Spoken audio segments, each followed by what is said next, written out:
Good morning, students. How are you all? I hope you all are fine and also concentrating on your studies. Today we will do chapter number 10, Huttutu Huttutu. Now, what the girls are doing? ये क्या कर रही हैं लड़कियाँ? Yes, they all are playing kabaddi and Huttutu word we use in kabaddi.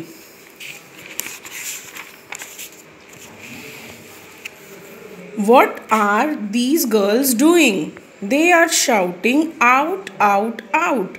It is clear that they are playing a game. अब ये लड़कियां क्या कर रही हैं? तो क्या कर रही हैं ये लड़कियां? ये गेम खेल रही हैं और क्या कर रही हैं? They are shouting यानी चिल्ला रही हैं. Out, out, out means जो गर्ल लेटी हुई है वो आउट हो गई है. What do you call this game? इस गेम को क्या बोलते हैं? चिगुडू, हुतुतु, चू, किटकिट, हाडुडू और कबड्डी और समथिंग एल्स. तो इस गेम को क्या बोलते हैं? Yes, kabaddi. When 6 girls surrounded Shamala and caught her, everyone thought that she was out. जब शिमाला को पकड़ लिया 6 लड़कियों ने, ठीक है, और उसके आजू बाजू सराउंडेड यानी इर्द गिर्द रहना, तो सबको क्या लगा कि शी वॉज आउट, कि वो आउट हो गई. समबडी कॉट हर लेग्स, किसी ने उसके लेग्स पकड़ लिए. एंड समबडी हर आर्म्स, किसी ने उसकी बाजू पकड़ ली. While one girl caught by her by the breast, और किसी ने तो उसका हाथ ही पकड़ लिया. But Shamala was not the one to give up, लेकिन शमाला ऐसी नहीं थी कि वो हार मान ले. She dragged herself and managed to touch the line in the center. वो किसी भी तरह अपने आप को बचा के निकल गई. और देखो दिख रहा है ना बेटा पिक्चर में, वो अपने आप को घिसड़ती रही, जैसे टॉर्टोइस कैसे घिसड़ता है ऐसे घिसड़ घिसड़ के उसने लाइन को टच कर लिया. When Shamala touched the line, all the girls of the opposite team were holding her. लेकिन जब उस लड़की ने लाइन को टच किया तो दूसरी टीम की सारी लड़कियां उसको उस टाइम पकड़े हुए थी. So all of them got out. इसलिए सब क्या हो गए? आउट हो गए.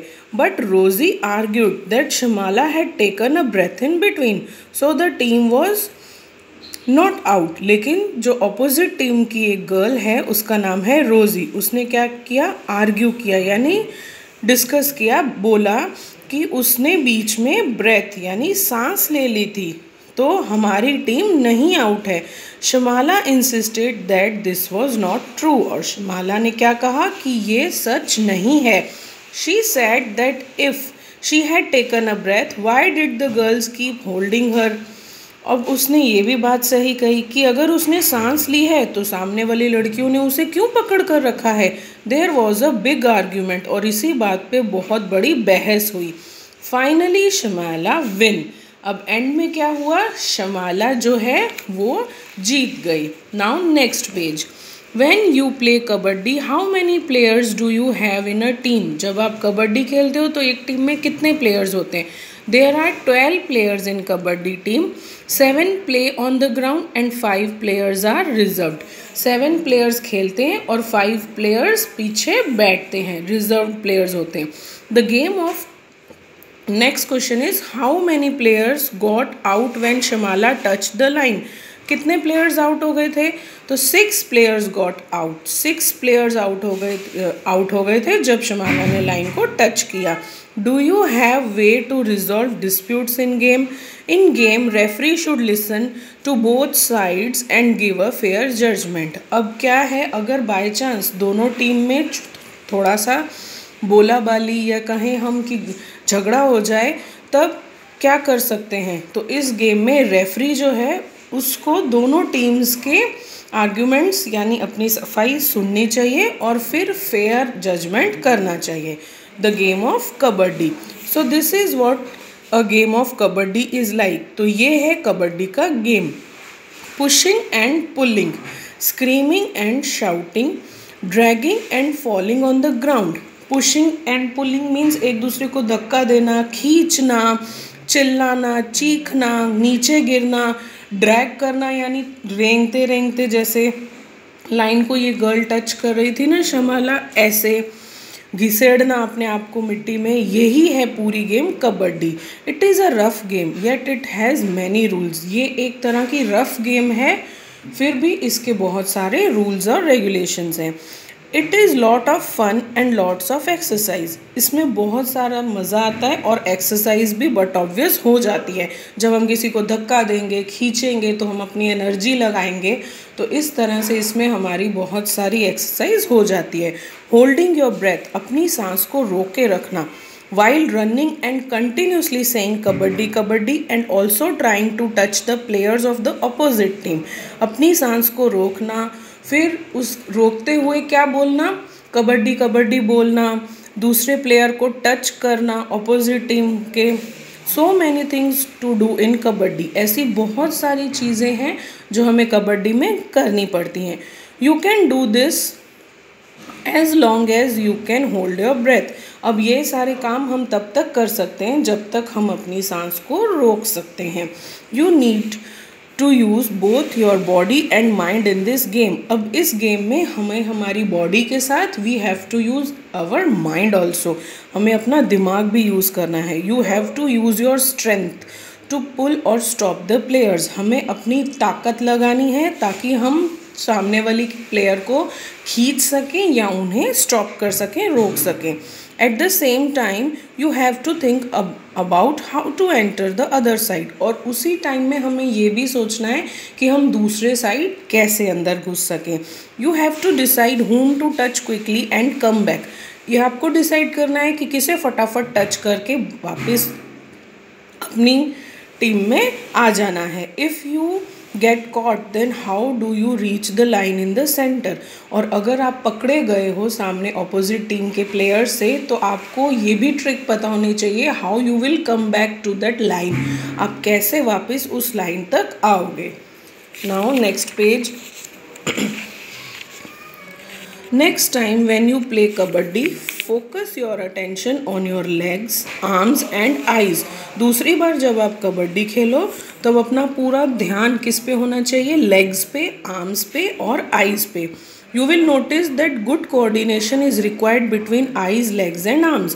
फिर आपको खुद को महसूस होगा कि अच्छा तालमेल बैठना चाहिए आईज में, लेग्स में और आर्म्स में। Now question, what does it mean to be out in games? When does one gets out in kabaddi? To go out in games means the player will not be allowed। go out यानी बाहर जाने का मतलब होता है player जो है वो नहीं अलाउड होगा। In some games it is very important to touch the player। For example, in the game of Kho-Kho, you get out when someone touches you। You also get your turn by someone's touch। Name some games in which it is very important to touch the player। जैसे खो खो होता है बेटा, तो खो देने के लिए भी हमें टच करना पड़ता है, आउट करने के लिए भी हमें टच करना पड़ता है। तो ऐसी कोई गेम्स बताओ, कबड्डी, खो खो, छुपा छुपी। Next question, in kabaddi the entire team was out because Shamaya had touch the line. Kabaddi में सभी आउट हो गए थे क्योंकि शमाया ने लाइन को टच कर दिया। What are some other games in which the central line is very important? ऐसी और कौन सी गेम्स हैं जिसमें सेंट्रल लाइन यानी जो मिडल की लाइन होती है वो बहुत इंपॉर्टेंट हो? तो ऐसी कौन सी गेम है? Tug of war, badminton, table tennis. Last question, what are the games in which besides the player you have to touch some things और कलर्स? ऐसी कौन सी गेम्स हैं प्लेयर्स के अलावा आपको किसी थिंग्स, चीज़ों को या कलर्स को टच करना हो? टच अ थिंग जैसे kho kho, touch a colour, colour race. Now next page. Do you play kabaddi? क्या आप कबड्डी खेलते हो? Is there a girls kabaddi team in your school? क्या आपके स्कूल में गर्ल्स कबड्डी टीम है? तो yes, if I am correct तो आपको शायद याद होगा कि हमारे स्कूल में काफ़ी गर्ल्स की टीम है और आप भी शायद कभी ना कभी कबड्डी स्कूल में खेले ही होंगे। हमारा स्कूल में कबड्डी मैच पहले हो चुका है काफ़ी time. Do you think that our grandmother played kabaddi when they were your age? Ask them. क्या लगता है आपको कि आपकी दादी माँ या नानी माँ ने कबड्डी खेली होगी जब वो आपकी एज के होंगे? Go and ask them and also discuss them. Now here what you can see, here it is a picture of a girl. Her name is Karnam Malleswari, have you seen or read about her in the newspaper? Karnam Malleswari के बारे में कभी आपने newspaper में पढ़ा या सुना है? Karnam Malleswari is a weight lifter. ये कौन है? ये वेट लिफ्टर है, हैवी हैवी वेट्स उठाती हैं। She lives in Andhra Pradesh, वो आंध्र प्रदेश में रहती हैं। Her father is a police constable, अब उसके पापा कौन है? पुलिस में कांस्टेबल हैं। Malleswari started lifting wait when she was 12 years old. अब मालेश्वरी ने कब वेट उठाना स्टार्ट कर दिया? जब वो 12 यानी 12 साल की थी। Now she can lift a weight of 130 kilograms. Oh my god, अब वो कितना वेट उठा सकती है? 130, 130 kilograms. Karnam has won 29 medals in international events. अब उसने कितने मेडल्स जीते हैं? 29 मेडल्स, वो भी इंटरनेशनल लेवल पे। हर 4 sisters also practice weight lifting. अब उसकी जो 4 बहनें हैं वो भी वेट लिफ्टिंग की प्रैक्टिस करती हैं। Now next here comes a story of 3 sisters. Now here you can see in this picture 3 ladies are there and they are sisters. Now here a paragraph written is about their story. Look at this photograph. इस photograph पे देखो, don't they look like simple grandmothers but they are different. क्या ये आपको simple grandmothers लग रही हैं? लेकिन ऐसा नहीं है, वो कुछ अलग हैं. The picture is of the 3 sisters Jwala, Leela and Heera. ये पिक्चर में कौन है? 3 बहनें हैं, ज्वाला, लीला और हीरा. दे लिव इन बॉम्बे, वो बॉम्बे में रहते हैं.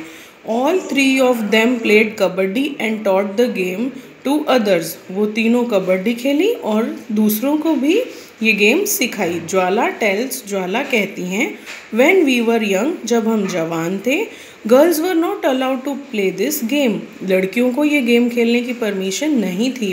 People thought that if girls play such rough games nobody would marry them. अब लोगों की वही छोटी सोच कि अगर ये गर्ल्स ये गेम खेलेंगे तो कोई उनके साथ मैरिज नहीं करेगा. They also said that the girls had to wear boys.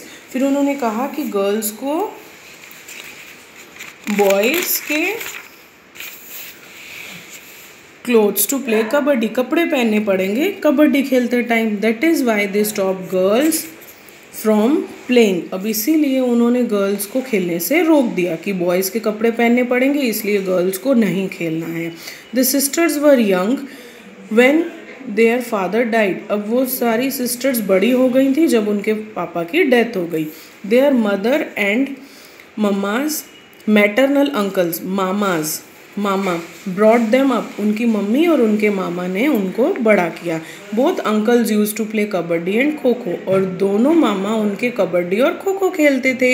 They encourage the 3 girls to play kabaddi. अब उन्होंने उन्हें बहुत उत्साह एनकरेज किया कि यस तुम खेल सकती हो, और उन्हें कबड्डी खेलने दिया. Jwala and Leela talk about their experiences. Jwala और लीला अपने एक्सपीरियंसेस शेयर करती हैं. Almost 50 years ago when we started to play kabaddi, girls never got a chance to play this game. 50 साल पहले की बात है जब उन्होंने कबड्डी खेलना स्टार्ट किया तो गर्ल्स को कभी भी चांस ही नहीं दिया जाता था ये गेम खेलने पे. Parents did not let them play the game. Parents allow ही नहीं करते थे ये गेम खेलने के लिए. But we always felt that we should play and my uncles and mother supported us. लेकिन उन्हें ये लगा कि उन्हें खेलना चाहिए और उनके अंकल और उनकी मम्मी ने उन्हें इस बात पे सपोर्ट किया, हेल्प की उनकी. We 3 learn the game and some other girls also joined us. उन तीनों ने ये गेम को सीखा और ऐसे जब वो सीख रहे थे तो कुछ और लड़कियों ने भी उनको साथ में ज्वाइन कर लिया. We formed a kabaddi club which is active even today. और उन्होंने मिलके क्या बनाया? अपना एक ग्रुप अलग से कबड्डी का क्लब बना लिया और जो आज भी चल रहा है.